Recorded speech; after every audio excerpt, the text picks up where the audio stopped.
Welcome to Risking Enchantment, a podcast about art, beauty, and the Catholic faith. Hosted by Rachel Sherlock. Welcome to Risking Enchantment.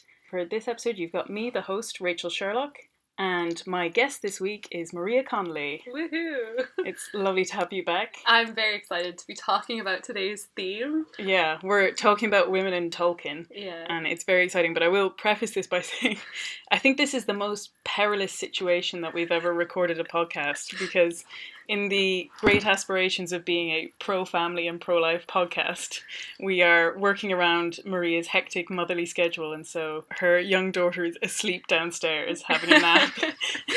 So we'll see if our voices wake her and she stirs in the deep. Hopefully she won't. Drums. Hopefully this will go very, very smoothly. No drumming. No drums in the deep. So this is very exciting. I don't think I've ever had such an adrenaline rush. I was essentially kind of lurking around outside Maria's home, and then as soon as she was ready, she was like, go, go, go. Come! So, yeah, we're going to talk about the women in Lord of the Rings, which, as I said this to a friend this morning, and he was like, oh, so it's going to be a short podcast. Oh, so, I hate that stereotype, and hopefully this podcast will do something to remove it. Yeah, because from my perspective, I've been stressing out, being like, how are we going to fit this all into an hour? So Rachel comes in, she's like, you can't talk about this, you can't talk about that, you can only talk about 3 things. Exactly. Because there's a lot to talk about. Well, that's it. So we're going to talk mainly about Lord of the Rings. I'm going to mention one thing from The Hobbit. I'm happy for us to kind of incorporate elements from the Lord of the Rings films, but it probably won't be a surprise to most listeners. We're going to leave the Hobbit films aside, at least for today. And we are going to draw some elements from the Silmarillion, but I think I was quite conscious. I adore Lord of the Rings, and I think it's amazing. The thing I don't like is a kind of attitude that says, well, you only understand the Lord of the Rings unless you've read the Unfinished Tales, the Silmarillion, the Tales from the Perilous Realm, everything. Unless you're a scholar, basically. Yeah. And it's ridiculous, because, I mean, the Lord of the Rings was the most popular book. It voted the most popular book by the English public. Really? For years and years running. And, amazing. And that just goes to show it's not a book. Okay, it does have a lot of names and they're all in different languages and it can be a bit complicated at times to follow everything. But it's a book that speaks to every heart, and it's a book that really moves every person, be they Catholic, not Catholic, at least a lot of people. Most people that I know that have read it have been really, really inspired by it. Just because of the themes that are running through it that are so human and so universal. Yeah, absolutely. So we don't need to know, all your elf types. Or yeah, names. We're not going to be drilling people on family trees. And Rachel and I don't know them. So. Yeah, I know. We were confessing of like rereading the freaking out last night, trying to like reread the Silmarillion in its entirety. Yeah.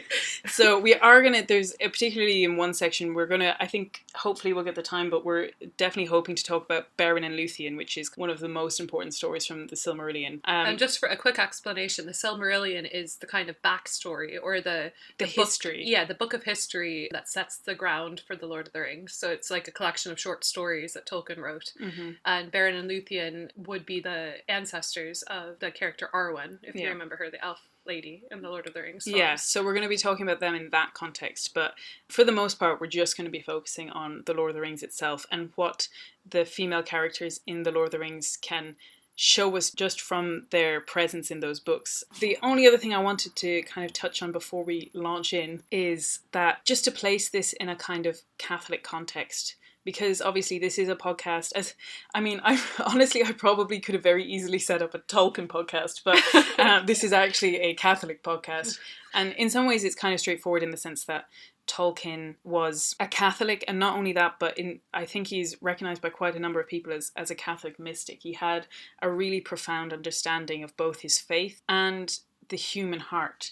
And I think that's why this story and these stories have been so long-lasting and touched so many people, is because of their really profound understanding. And so the women of Tolkien and his writing, they have something really profound to tell us, and they share not the whole truth, but at least a truth about femininity and the dignity of women in the world and their place in the world.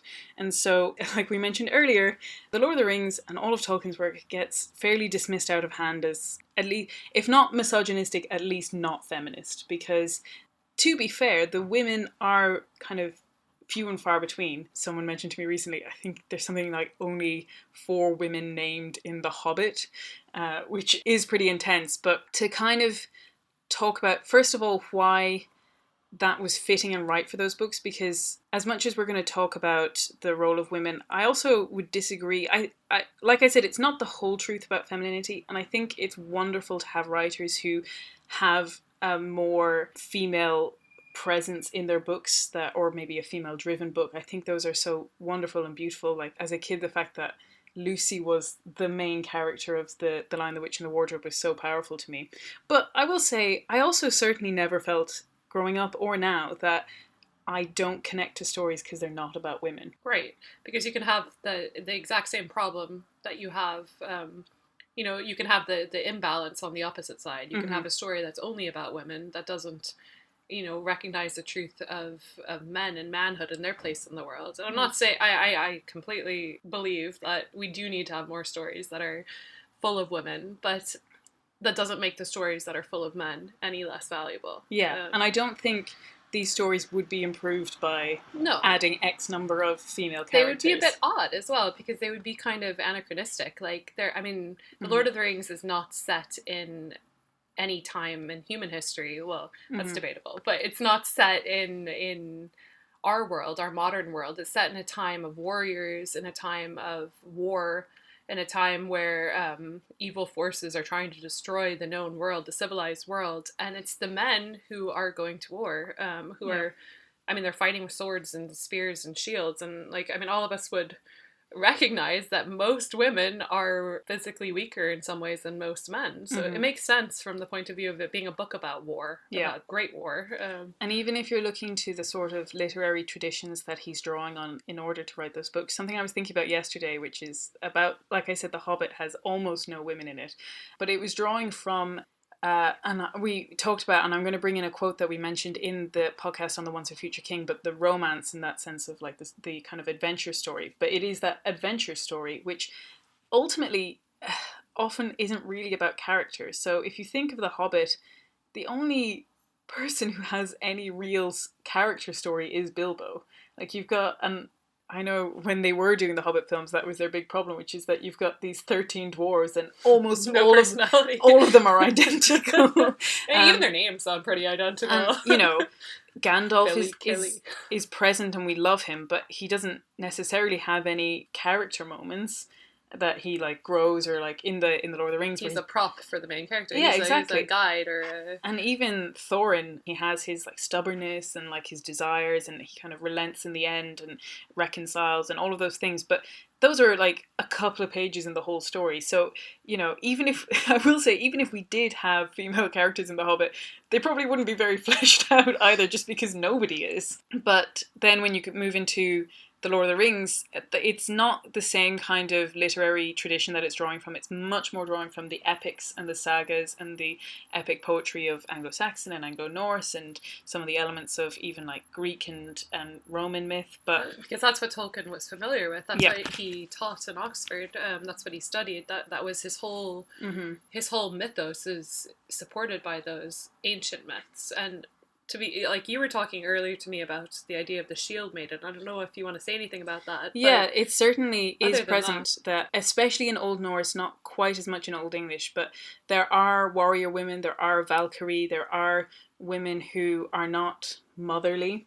Although I will say pretty much everyone who's in Old Norse myths, especially in the kind of god myths, are all pretty reprehensible. It's a little bit like Greek myths. Nobody wants to be those people. Watch out for Hera, right?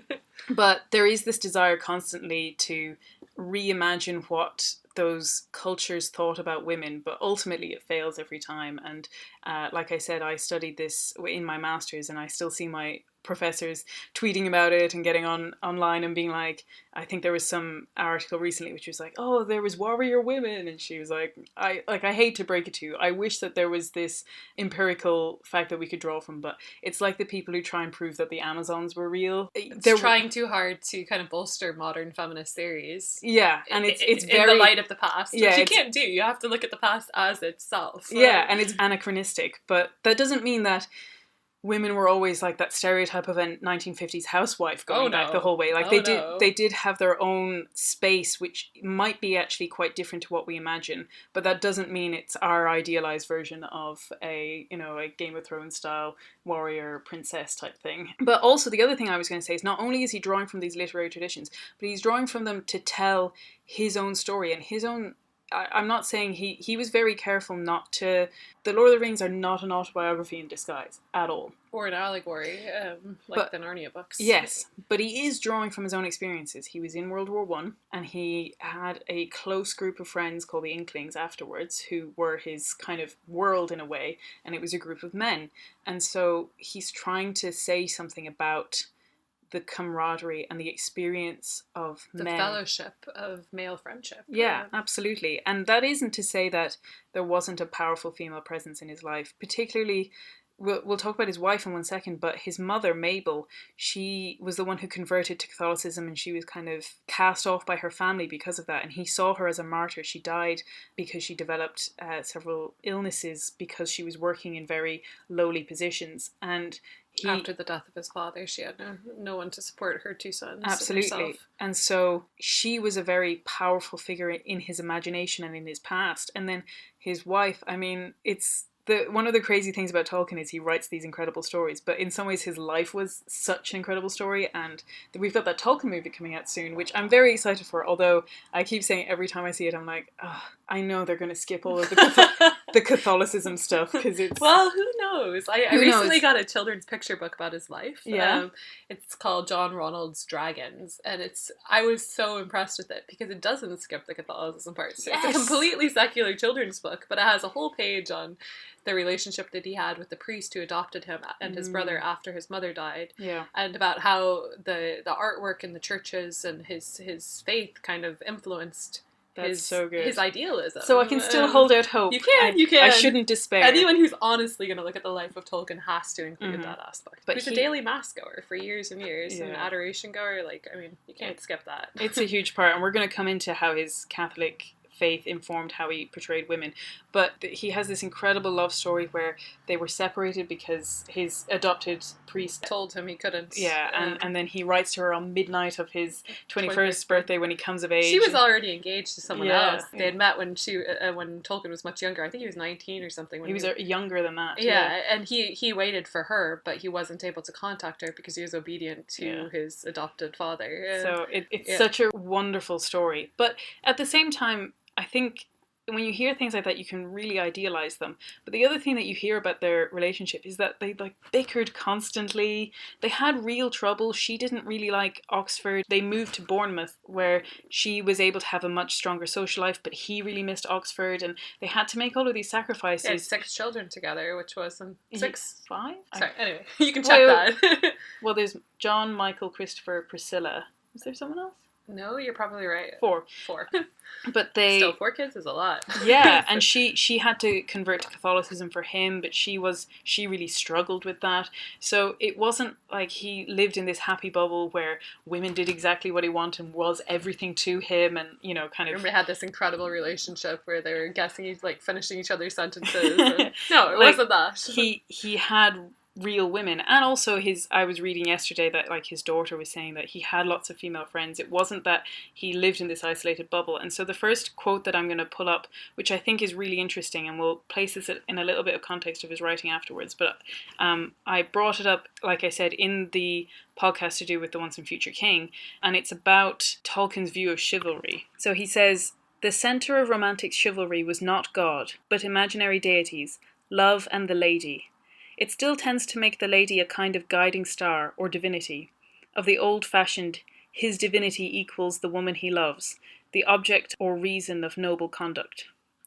This is, of course, false, and at best, make-believe. The woman is another fallen human being, with a soul in peril, but combined and harmonized with religion, it can be very noble.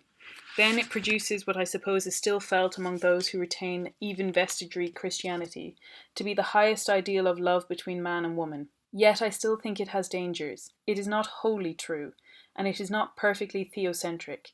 It takes, or at any rate has in the past taken, the young man's eye off women as they are, as companions in shipwreck, not guiding stars.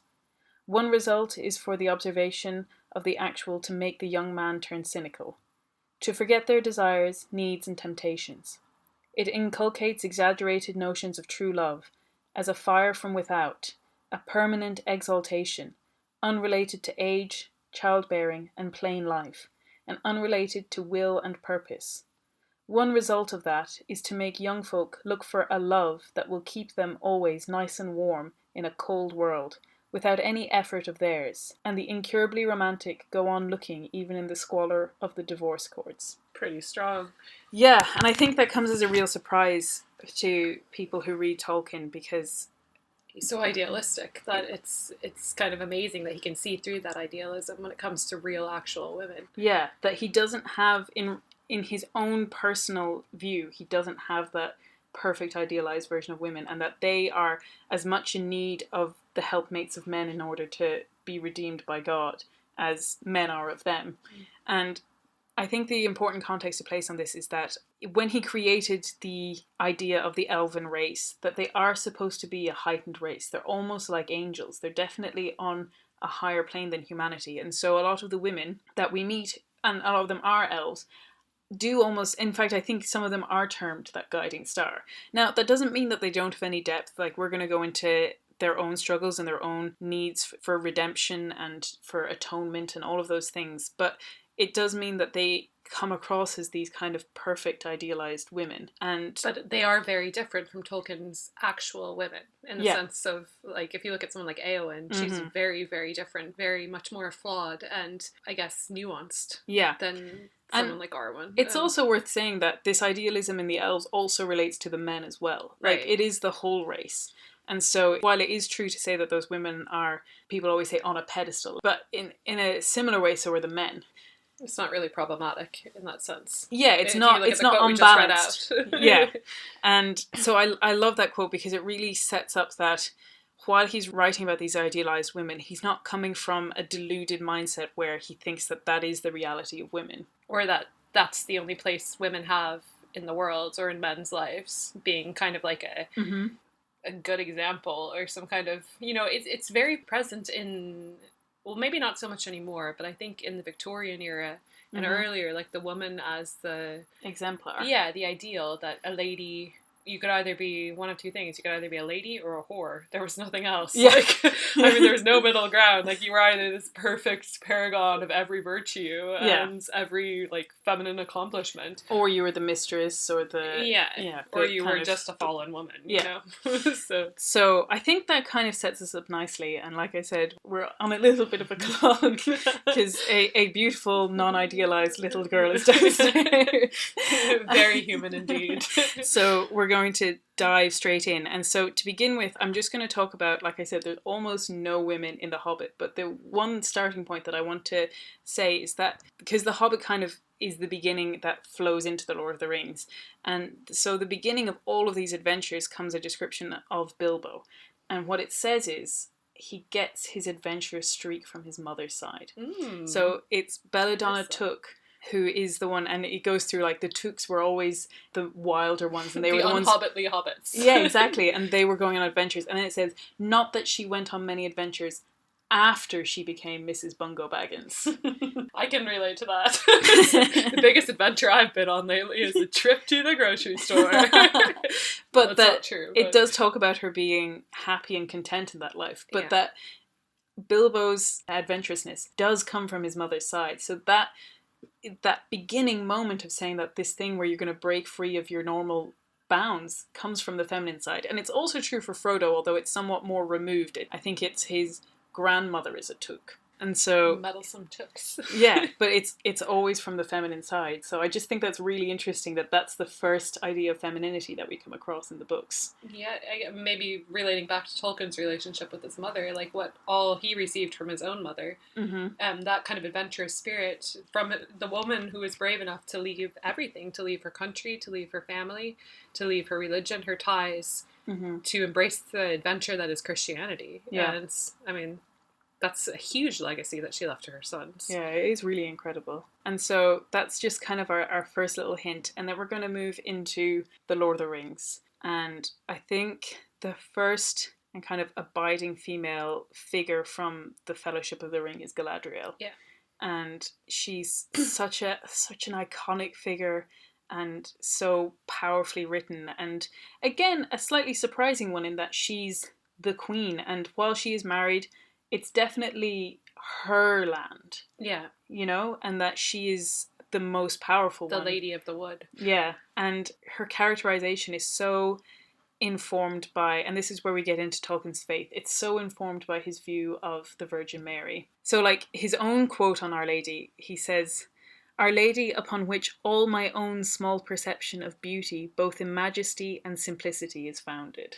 That's beautiful, because if you look at the character of Galadriel, isn't that the kind of war that's going on within her? Mm-hmm. The war between majesty and simplicity? Like, yeah. She's a tree dweller. I mean, she lives in a forest, but she's a queen of a forest. And there is that, because they're always described as being adorned, but adorned by nature. Like, by light or star or flower. You don't get the kind gold.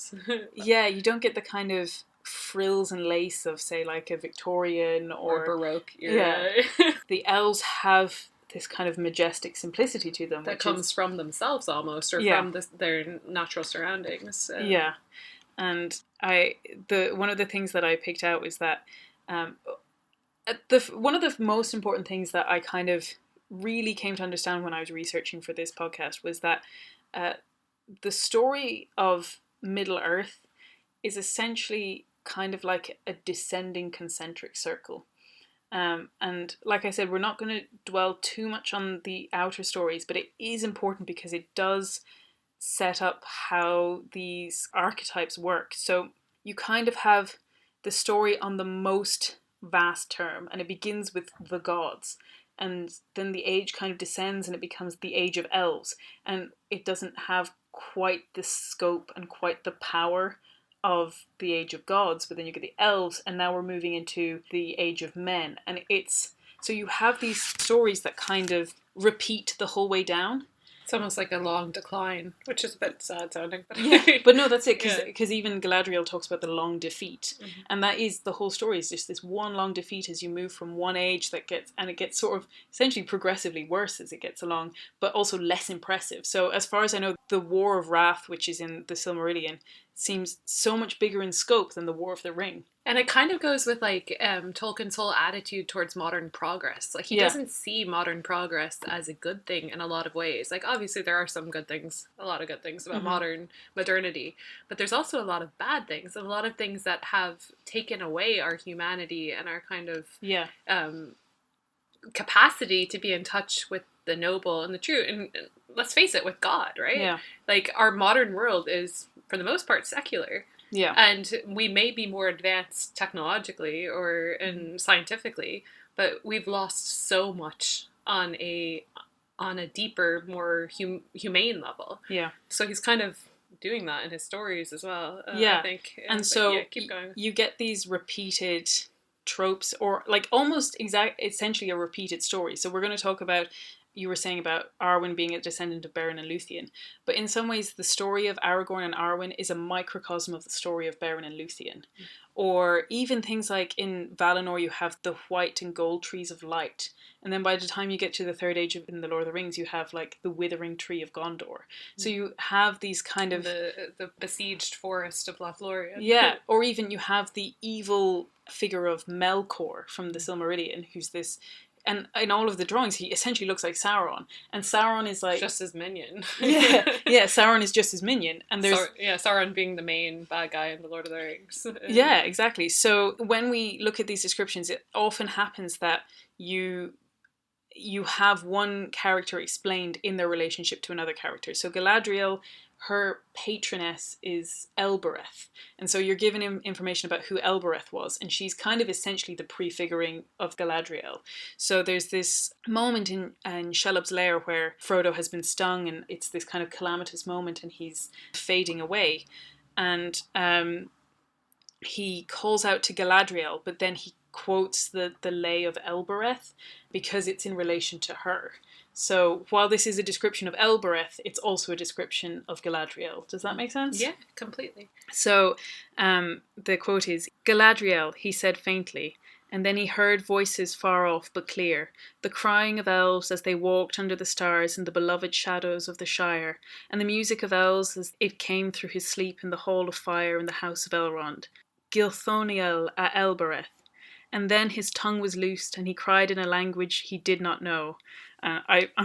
Maybe I'll try to say it, but I don't read. Maybe I think just it's Sindarian. give it in English. Yeah, well, the translation is, O Elbereth, star kindler, from heaven gazing afar, to thee I cry now beneath the shadow of death. Wow. Oh, look towards me, ever white. That sounds pretty Hail Mary-ish to me. Well, the shadow of death, Queen. Yeah, it's the Hail Holy Queen. To Wow. thee do we cry, O banished children of Eve. To thee do we send up our sighs, mourning and weeping in this valley of tears. Turn then, O most gracious advocate, thine eyes of mercy towards us. That is beautiful. I had never seen that comparison before. Yeah. And calling her the Ever White, like, talk about, Our Lady's Immaculate Conception. Yeah.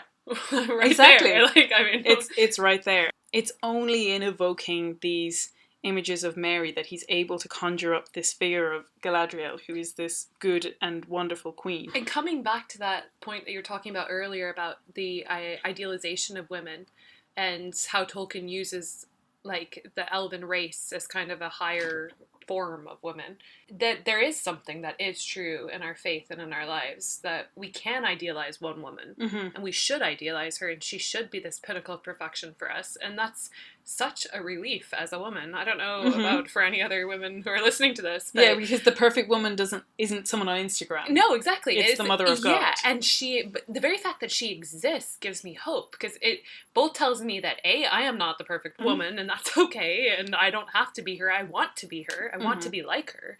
And B, she's there. Like, I don't have to just guess what the perfect woman looks like. Like, I have this ideal. I have this beautiful advocate, this beautiful mother that's listening if I need her, and my own personal Shelob's lair, Yeah. Living attacked by giant spiders. Yeah. So then, like I said, the Lord of the Rings has these prefigurings, but as Catholics, we totally see that as also happening in the Bible. Oh yeah. So I'm going to quote from another quote from Sam, but then I'm going to compare it to a quote from the Bible, which is from the Song of Solomon. But certainly as Catholics, we understand this as meaning to evoke the future Mother of prophecy, God. Prefigurement.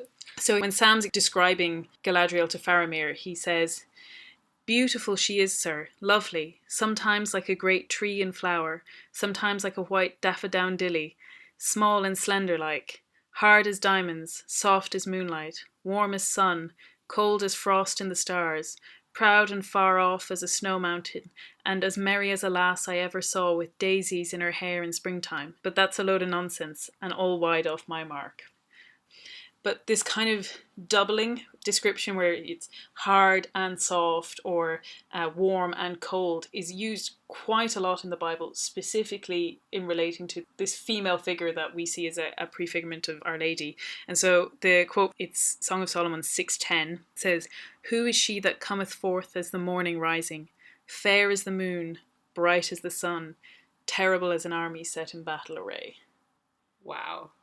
Wow. Yeah. It's just the contrast and it's no one extreme. It's the beautiful balancing mixture of and the contradicting different types mixture of femininity, that you have to be hard so you can be soft. You have to be soft so you can be hard. It's that kind of blend of strength and weakness that is particularly feminine. Yeah, exactly. That it's not about, oh, she's just meek and mild. Or, oh, she's just a battle axe. Yeah. She's both. Yeah. She should be both. And her genius, her greatness lies in being able to balance those two things. Yeah. But I think then, so that's Mary, and Mary is the perfect, the immaculate. But that's actually not Galadriel. And like I said, there's a lot of information that comes in the Silmarillion about her own temptations and her own particular failings, and those certainly inform it, but it's also contained within the Lord of the Rings itself. So the next line, Faramir then replies to Sam and then says, "Then she must be lovely indeed," said Faramir, "perilously fair." And Sam replies, and he kind of disagrees. He says, "I don't know about perilous," said Sam. "It strikes me that folk takes their peril with them into Lorien, and finds it there because they've brought it. But perhaps you could call her perilous because she's so strong in herself. You could dash yourself to pieces on her, like a ship on a rock, or drown yourself like a hobbit in a river, but neither the rock nor river would be to blame. Which is really interesting and a really interesting imagery, but there is something in her beauty that has a kind of temptation in it. Danger, almost. Yeah, there is a perilousness to it. And so I got a lovely book from actually Chloe, who's been on this podcast before, called The Gospel According to Tolkien. And it had this really interesting take on it, which said, Galadriel's remarkable beauty and holiness expose her to unique temptation. She could become deadly in her beauty, a prospect that late modernity, with its virtual worship of gorgeousness, can scarcely comprehend. Tolkien expressed alarm, in fact, that our world finds it difficult to conceive of evil and beauty together, the fear of the beautiful fae that through the elder ages almost eludes our grasp. And then it says, if she pressed its coercive power, she confesses her loveliness would become binding rather than inviting. Everyone would bow down and adore her beauty, subjecting their wills to her, thus putting an end to all liberty and true beauty. Hence her stern response to the offer of the ring. And now at last it comes, you will give me the ring freely. In place of a dark lord, you will set up a queen, and I shall not be dark, but beautiful and terrible as the morning and night. Fair as the sea and the sun and the snow upon the mountain, dreadful as the storm and the lightning. Which, first of all, is very like the quote from Song of Solomon that we quoted earlier. But really interesting that beauty can be almost overreaching, and when it imposes, it's not free liberty, which is a really interesting look at how God treats humanity and how he came as a man because he didn't want to force our hand by coming as God.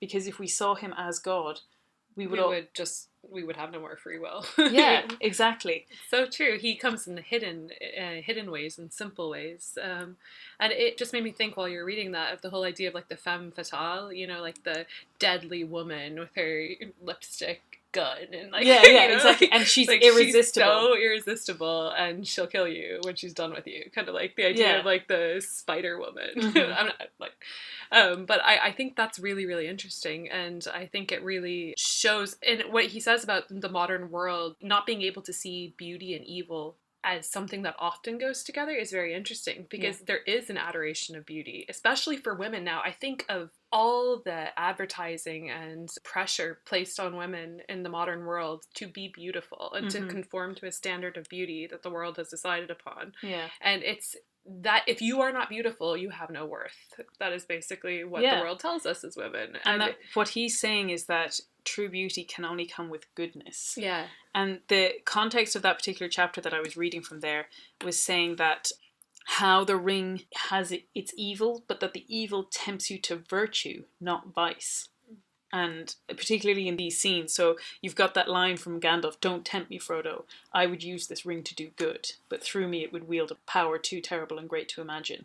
So, and it's the same with Galadriel, and so she wants to protect her kingdom, and she wants to have that power to protect her people, and she could move to take the ring, and again, like she said, set herself up as a queen that has this power to defend and protect and to increase her own stature and increase the stature of her people, but that would require sacrificing. You can't achieve a good by doing evil.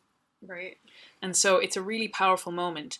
And when you know the wider context, you also know that when she lets him go, according to the Silmarillion, she actually, because of actions that she was caught up in, she has a ban from going to Valinor. So she can't just take a boat across the sea. And so if the ring is lost and is given to the Dark Lord, not only will she have to then withstand the Dark Lord, but she knows that there's no relief or escape, and it's the end of her people and the end of her. And she talks about, we will become a rustic folk, which when you think of Lorien and the majesty, like we said, the majesty of that, and saying, oh, we will become rustic. And that choice to do the right thing, even at the cost of her own stature, her own people, her own kingdom, is such a powerful example of choosing good over your immediate good almost. And such a Marian example as well, right? Because it's the kind of fiat voluntas, like, let it be done to me according to your word. I will not do something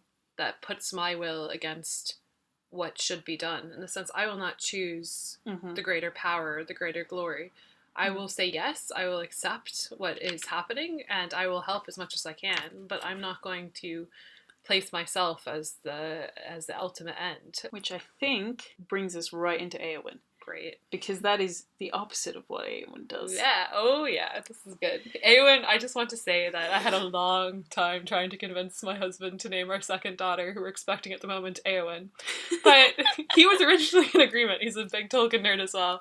But he said no eventually because he thought our child would have too much to carry with the weight of such a nerdy name. But anyway, so she, although she is an incredibly flawed character, she's also someone that I identify with very much, and has actually helped me in a lot of hard personal moments. Whenever something is very hard for me, I imagine myself literally putting on the armor of Éowyn and walking out into the field to do battle with whichever dragon I have to face. So yeah, if you want to criticize Tolkien for not including strong, incredible women, then you should really decide that Éowyn never existed.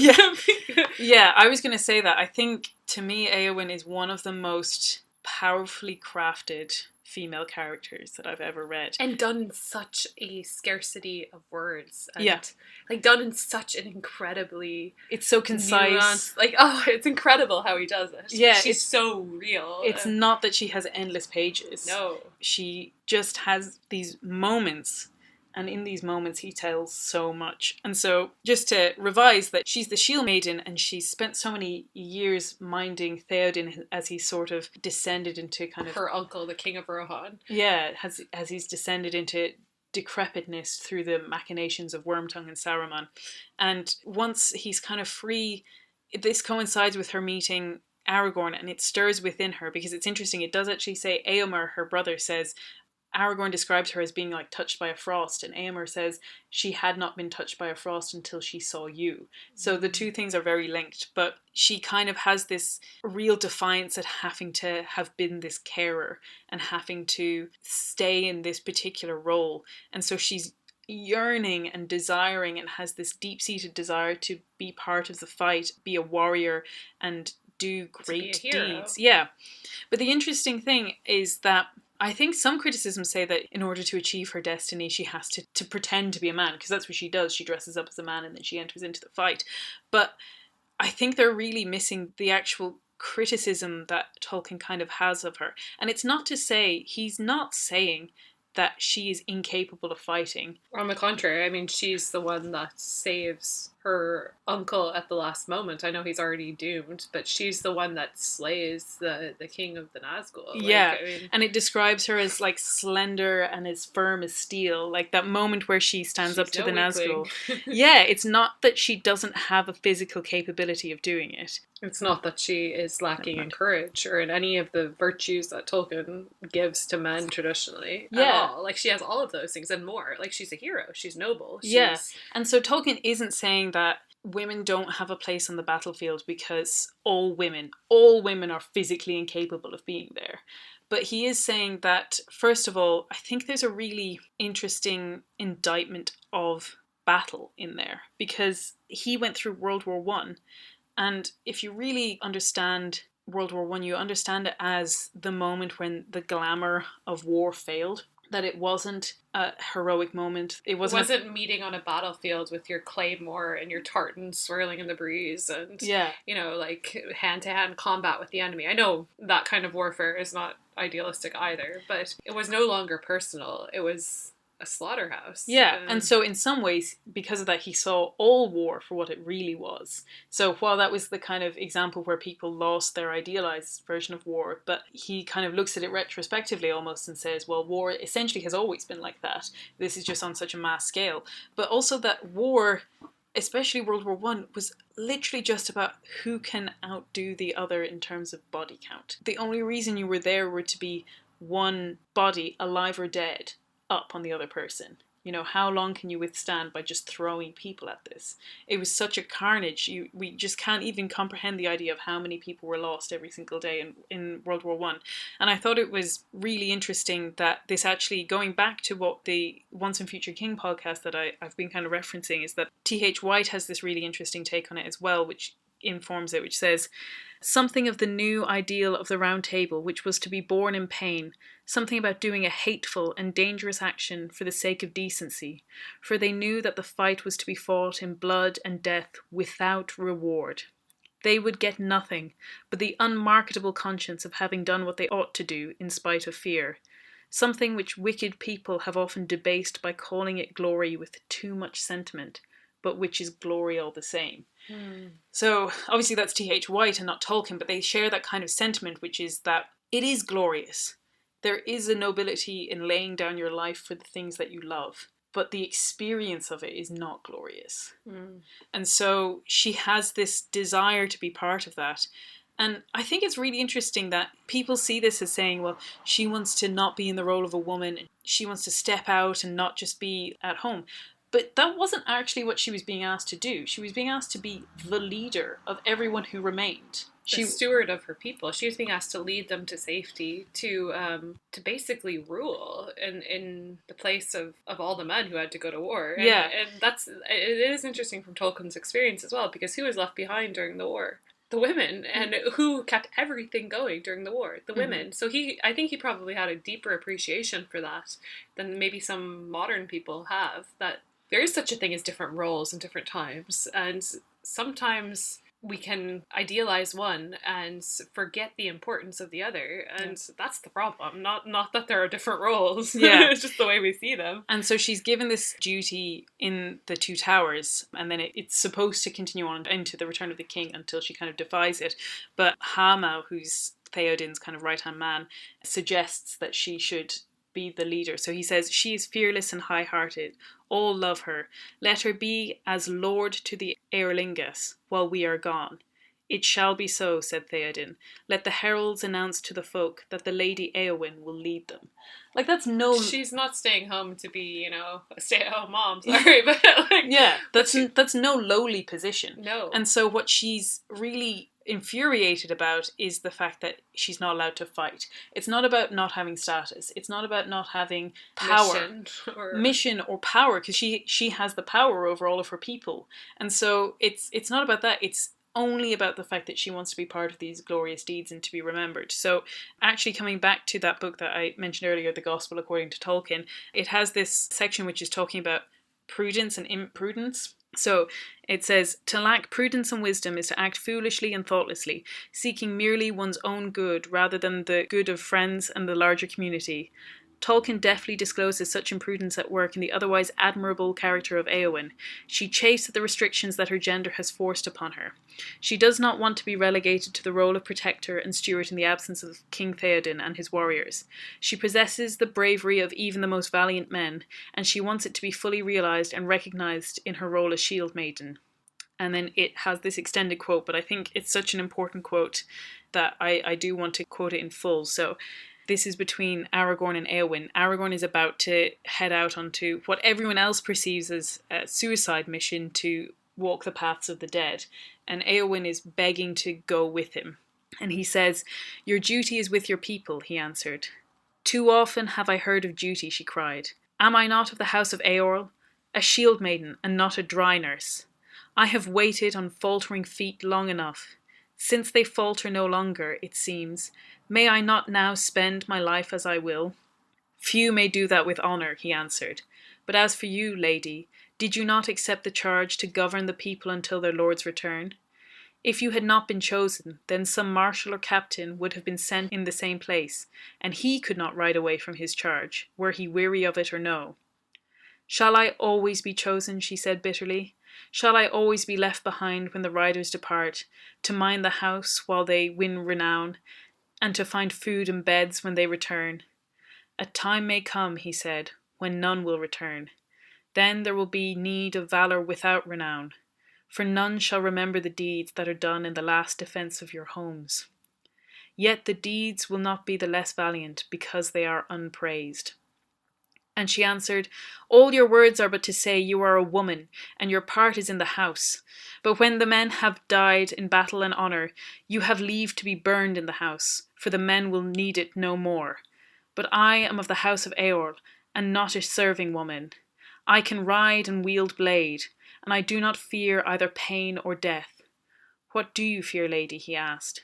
"A cage," she said, "to stay behind bars until use and old age accept them, and all chance of doing great deeds is beyond recall or desire." And then the commentary from the Gospel According to Tolkien comes back in and says, "A contemporary feminist could hardly make a more impassioned case for the liberation of women from their traditional roles, and Tolkien is evidently sympathetic."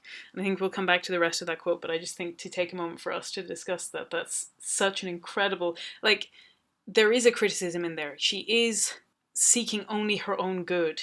There is a failing in her own vanity, but that can't have been written by someone who did not at least sympathize and understand that desire and even see it as something that has a noble beginning. And that has a noble fulfillment as well. Like, I mean, when she does leave and when she does go and, you know, defy her duty, as Aragorn so wisely put it, she does great deeds and she accomplishes great things, but she's not fulfilled and she's not happy.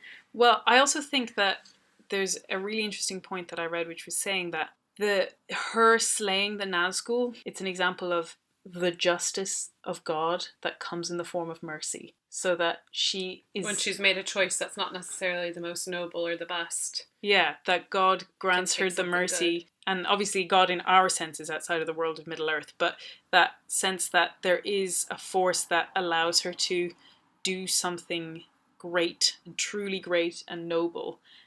But it's almost kind of in spite of her own failings. Yeah, and it's only after the deed and only after she is like grievously hurt and has to go to the houses of healing that she starts to accept for herself her role as steward and as guardian, and as she's healed in the houses of healing in Gondor and she meets Faramir, who but the steward of Gondor, right? After the death of his father.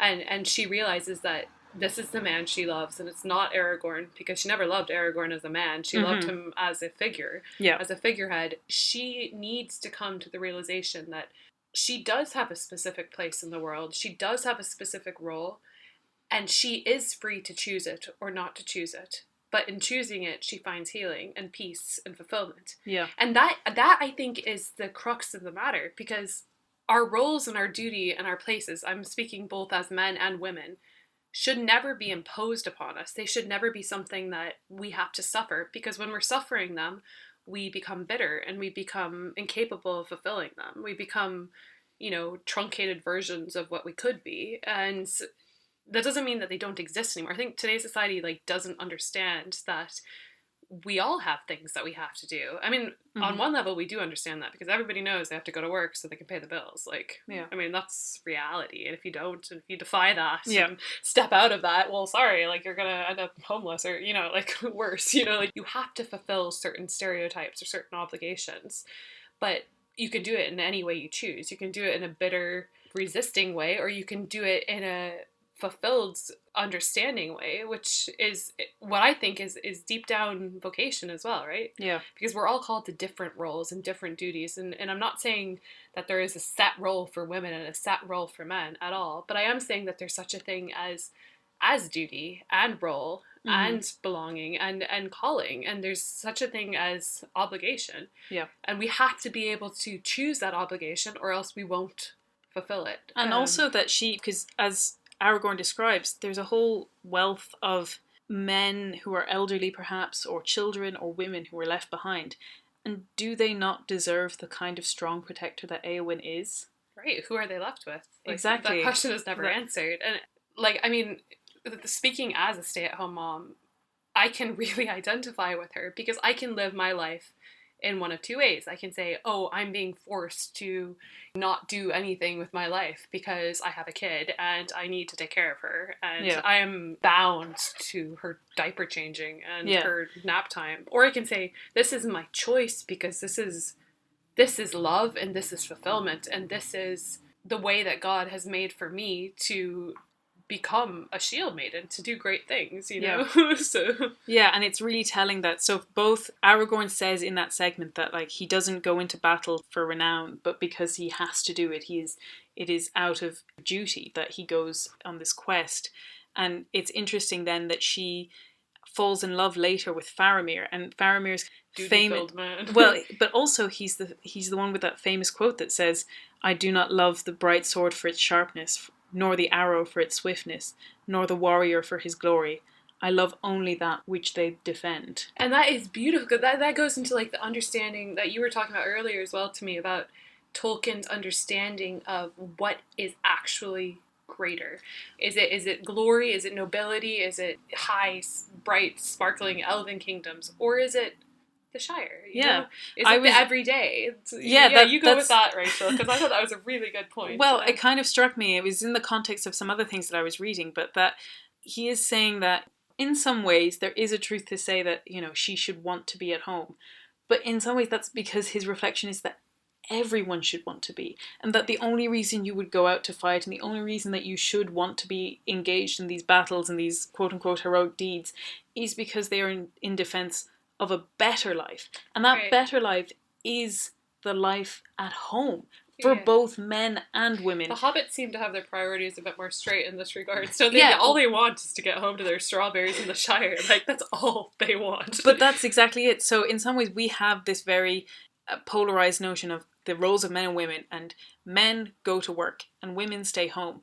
But that conception only really came in the Industrial Revolution, and for the most part before that, everyone was in the society together, and it was a more agricultural community. So the family cultivated their plot. The family, which meant everyone, was part of this ebb and flow of life. And you really see that in the Shire. So the Shire is essentially the kind of idealized landscape. I know we have the elven kingdoms and things like that, but the place that everyone wants to return to is the Shire. Yeah. And so you look at the Shire and you think, well, if you say, quote unquote, that this place for women is at the home, and what does that mean? Well, it means all of the kind of standard curating a household and a garden and food and things like that. But in the Shire, Sam is a gardener. Merry cooks food. They all cook food. They're obsessed with food. But they're all part of this life that, to us moderns now, if you laid out like the kind of daily tasks of a hobbit, a male hobbit, they would look very similar to the kind of stereotypical tasks that we would assign to women in the home. And it's so frustrating as a woman in the home. Like, I recently ran into one of my husband's workmates, and she was asking me if I was working or if I was planning to go back to work, and I just said, at the moment, no, I'm like taking care of my kids. And I felt this kind of overwhelming desire to justify why I had chosen to stay at home. And I said something kind of vague and stupid about not having to pay childcare. And I was thinking about it afterwards, and I just realized how deeply our culture does not value someone who chooses to nurture with their time and to care and to do simple little like tiny tasks instead of having a career. And so the thing is that, like we said, it's not that Éowyn has to fit this ideal of what we mean by like a woman in the home. Like, she's a shield maiden. She has a capacity. She has capacity and a position. She's organizing her people. She is a leader. It's not like women cannot be leaders. They must be hobbit women. Absolutely. But Tolkien is making this comment that, men are out in, we're going to say, quote unquote, the world. But they should only be doing that because they absolutely have to, in defense of... to protect their home. and in the best version of the world, they would all be home. So it's not about calling women out into, again, the world. It's about a retreat back for everyone to the real true life, which is in these small communities and in the building of relationships and in the sustainable, small beauty of somewhere like the Shire. And it's not an indictment of women to say, well, you should be at home, but rather that he recognizes that for the most part, women have the opportunity to maintain these kinds of worlds, and that's such a precious, dignified role that they shouldn't be distracted by, say, the glamour of war. Yeah, but it is true that when you allow discontent to grow in your heart, that's why I think Éowyn is so masterful, because yes, all of these ideas, they're true, and we can see what Tolkien's trying to say, but at the same time, it's also true that discontent and bitterness and a desire to leave a physical mark or a memorable mark on the world are all things that can enter into our hearts, especially when we're engaged in things that we consider to be small or trivial or not important. And that's why it's so beautiful, because he acknowledges that feeling, that temptation to greatness is always present in our condition, especially as women. I think because we can often be in roles that seem more trivial. At least, I mean, when it comes to childminding and taking care of a family, like if you are a woman who has kids, you will be engaged in trivial tasks. Yeah. Like, let me just tell you that right now. And I'm sure your husband will as well, hopefully. but what I'm saying is, like, there will be a lot of stuff that no one's ever going to remember. Like, nobody wants to talk about how many poopy diapers you changed in one day. Like, nobody. Except for your husband. He needs some credit too.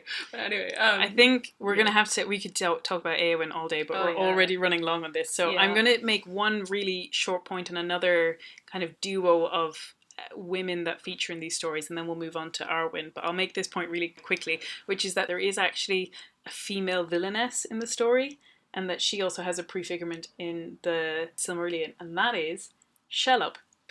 Ah, I had not thought of her as a woman. Well, because she's specifically characterized as she, and I think it's really interesting. Yeah. The spiders in The Hobbit are all it. Now, to me, they sound more masculine anyway, but they're only ever described as they or it. And also... I mean, her name is She. Yeah, Shelob. I actually read a horrific article about this in college, but I mean, keep going. They're like female genitalian spiders. I think I saw some of that. A couple of people have pointed out that it says that she is most like a spider. So she's not even quite a spider. And it's the same with, so like I said, there's that kind of concentric circle of going down. Ungoliant is the previous one, who was even bigger and more powerful and more evil, and she takes the form of a spider. She comes from the darkness that lies... a spirit or a force. Yeah, it's the darkness, I think, before the creation of the world she emerges. And so there's these two spiders, and the thing that I'm going to say about them very quickly is that they're actually, to me anyway, the inverse of Galadriel. Ungoliant is born of darkness, and because of that she has this insatiable desire to consume light. And in that, she also, in the Silmarillion, and the Silmarillion is so named because a big part of the story is about 3 jewels that were created called the Silmarils. Ungoliant wants to devour the Silmarils. And the Silmarils are so beautiful because they contain the light of the 2 trees of Valinor. One is gold and one is silver. But they were actually inspired by Galadriel's hair. So Galadriel is from 2 different races of elves, and so her hair has this combination of silver and gold that is said to be perfect and is said to evoke the light of the trees. And her cousin Fëanor was inspired by her hair to make the Silmarils. Oh wow. Right? So she is kind of the light, and Ungoliant is the devouring, right? Which I think is so interesting. And also just to note that Galadriel is one of 2 elves left in Middle-earth who have seen the light of the tree, so the other is Glorfindel. And then her hair, which is very important then when it comes to Gimli getting the gift of her hair, because she refuses that to Fëanor, and Fëanor was inspired with the very idea of imprisoning or blending the light of the 2 trees, but Ungoliant drinks the sap of the trees of light and becomes enormous. But the idea is, it never quite tells you what happens to her, but it suggested that she is so insatiable that she devours herself. Whereas, like we were saying earlier, that Galadriel lays down everything. And that also Galadriel learns how to make lembas bread from another figure who's from the Valar called Melian. But that Galadriel is the one who distributes food and creates food. The lembas being kind of a symbol, some people have said, of the Eucharist. Of the Eucharist. So a truly sustaining food. So she's the one that distributes this true nutrition of heaven, whereas Ungoliant devours it. And then you get into Shelob or Shelob, the quote which describes Shelob, and it is telling that Shelob is cast back by the light of the Silmaril, which is the star in the sky. Given to Sam. Or given to Frodo. But... In the file. So it is this showdown, essentially, of Galadriel versus Shelob. And so the description of Shelob is, she served none but herself, drinking the blood of elves and men, bloated and grown fat, with endless brooding on her feasts, weaving webs of shadow, for all living things were her food, and her vomit darkness. But her lust was not Gollum's lust. Little she knew or cared for towers or rings, or anything devised by mind or hand, who only desired death for all others, mind and body, and for herself a glut of life, alone, swollen until the mountains could no longer hold her up, and the darkness could not contain her. Wow. So again, you have that because she only cares about eating. It's taking life instead of giving life. And that's kind of like the turning on its head of femininity, of womanness, right? Yeah. And whereas Galadriel is both concerned with the whole world and her own kingdom. She does care about towers. She does care about Enough rings. to give her life so she can give life. Yeah, exactly. It's a complete opposite. And whereas we were talking with Galadriel about the danger of too much beauty, which with Shelob we're seeing the horror of like an evil being in its most, it describes her as flabby and like sort of putrefied, and so she on the complete opposite spectrum. So I just think it's really interesting that there are that kind of duality between the two, and I thought that was really interesting.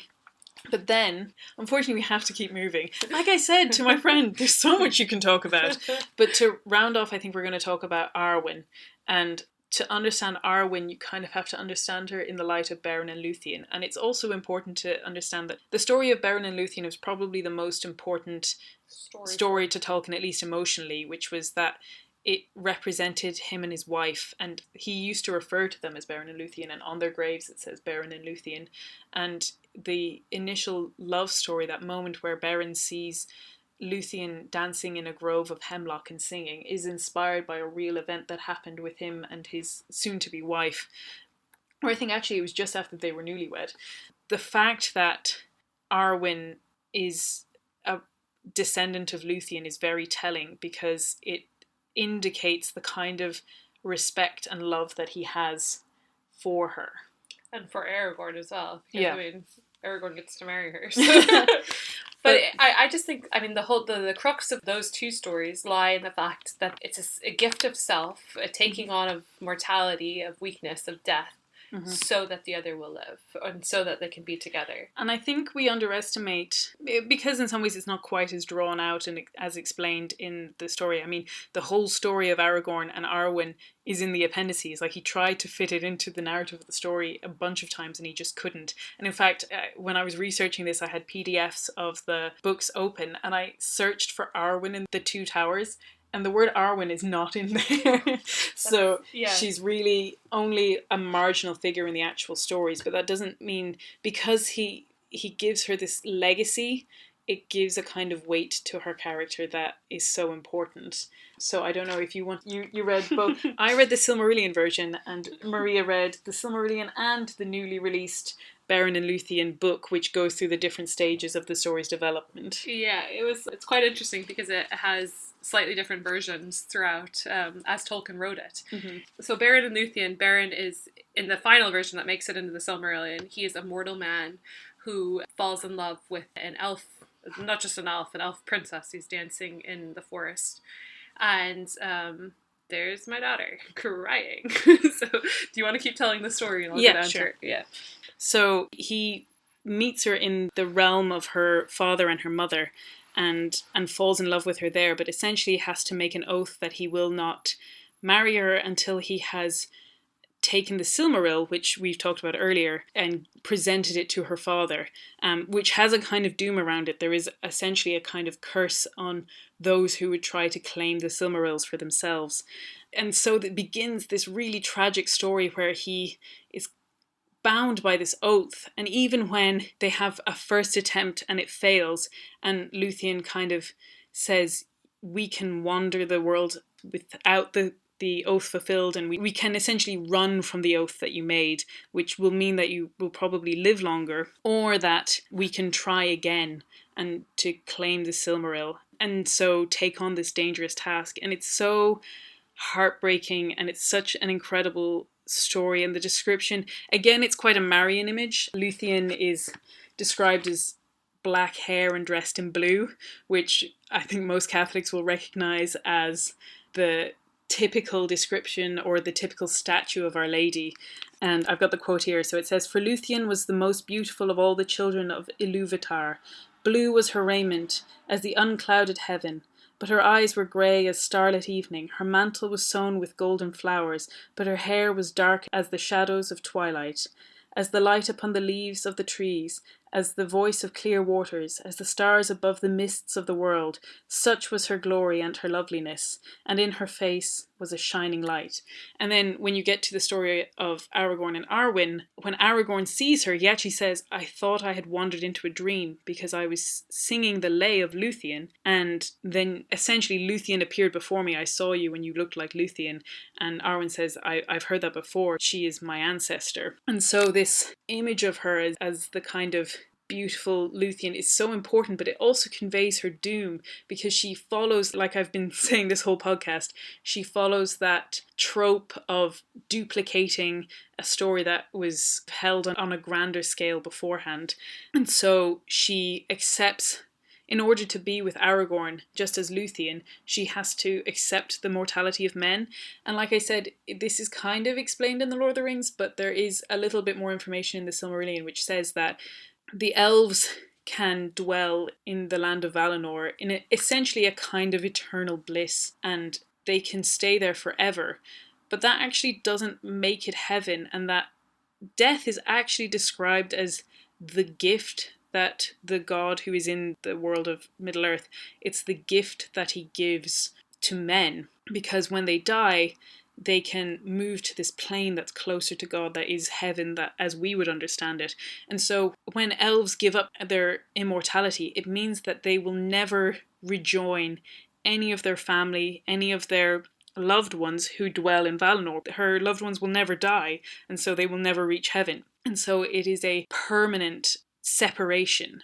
And there's so much that you have to give up, and so much that you have to forsake in order to follow this love, that it is more profound when you kind of put it in that context, that there is a huge act of trust and of love that comes into saying yes to this relationship. And I actually think the film does it really well when it has Elrond is sort of describing what her life will be like if she chooses to stay. And it is that truly heartbreaking moment where it says you will wander the world and become but a shadow. But I think it's really, really beautiful. And I also think that I was reading an article which was really berating the films for having Arwen conduct the ride with Frodo to Rivendell to save him from the Nazgul. And I understand wanting to be protective of the story, and also I have several friends who really, really love the character of Glorfindel, so you kind of miss out on that. But as we said earlier, the character of Arwen is so peripheral to the actual plot, but she's so integral to the motivation of Aragorn that you have to find a way of building her into the story, or else it kind of doesn't make sense, it won't resonate with an audience. So first of all, from a purely film storytelling point of view, I think it works really well. The other thing is that Luthien is not the totally gentle and meek and helpless character that you might think when you think of a perfect woman, because she both rescues Beren by entering the lair of Morgoth and entering the realm of evil and using her power to free Beren. And then, like I said, he has this choice to go back, and they do. And she's the one that stands before Morgoth and withstands his evil in order that they can try to carry out this mission. So in the first case, I believe that it's actually the stronghold of Sauron first, and then they move on to Morgoth. But I could be wrong. Like I said, I really needed to refresh myself on the story from the Silmarillion. But it says that then Sauron yielded himself, and Luthien took mastery of the isle and all that was there. Then Luthien stood upon the bridge and declared her power, and the spell was loosed that bound stone to stone, and the gates were thrown down, and the walls opened, and the pits laid bare, and the many thralls and captives come forth in wonder and dismay. And then in the second case it says, for they came to the seat of Morgoth in his nethermost hall, that was upheld by horror, lit by fire, and filled with weapons of death and torment. Luthien was stripped of her disguise by the will of Morgoth, and he bent his gaze upon her. She was not daunted by his gaze, and she named her own name, and offered service to sing before him after the manner of a minstrel. Then Morgoth looked upon her beauty, conceived in his thought an evil lust and a design more dark than any that had come into his heart since he fled from Valinor. So the idea that Luthien, and in her parallel Arwen, doesn't have this ability to call on power and to withstand evil and to brave the deepest horrors, I think it is still fitting within her character. And I think in that light, you can see it as a really powerful moment of Arwen standing before the Nazgul and saying, if you want him, come and claim him. But yeah, I think the story of Luthien really illuminates more of the depth of the love of Aragorn and Arwen, and the extent to which she sacrifices her family and her heritage and her people in order to make this leap of love with Aragorn and with the age of men. Okay, so we've got the baby down for about 5 minutes more. We definitely ran way too long on this on this topic. Maybe we'll come back to it. I certainly want to do more Tolkien topics, but I hope you enjoyed it. And yeah, I'm excited to have this first Tolkien episode of the podcast. So I'm very happy. Oh, I am too. Don't worry. Who knows? Maybe we'll get our third daughter named after Eowyn or Luthien. Fingers crossed. But just to round up the episode, and before we get another screaming child, we better do our usual. What are you enjoying at the moment, Maria? What am I enjoying at the moment? I am enjoying planning for this weekend because I have my best friend from when I was small and her 5 children coming up for the weekend to stay a night in our 2-bedroom house. So we're going to be doing a picnic and a party because her youngest is turning 1. So I'm just really looking forward to hosting, and I know it's very immediate, but I get excited about the immediate. So yeah, I'm making a birthday cake and just trying to make it a really memorable, fun experience for these kids. Living the good small life. Exactly. As we've been talking about. I think for me, well, first of all, I'm going to say, in preparation for yet another podcast that's coming up, I've been reading a lot more of Ronald Knox, and specifically his, and this will give away something, the murder mysteries. And they're so really well written, really funny. I had no idea how fun and funny they were going to be, so I've been really enjoying that. And the other thing I want to give a shout out to is, if you did enjoy this podcast, I'd really recommend Tea with Tolkien. She's on Instagram, she's on Twitter, and maybe most importantly, she's also on Etsy.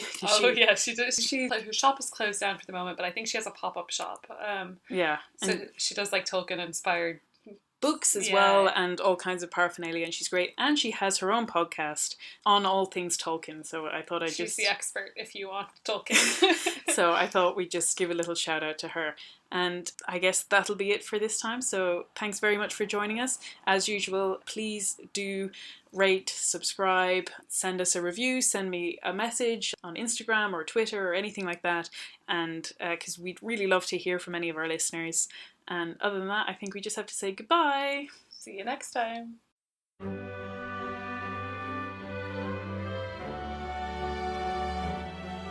This has been Risking Enchantment.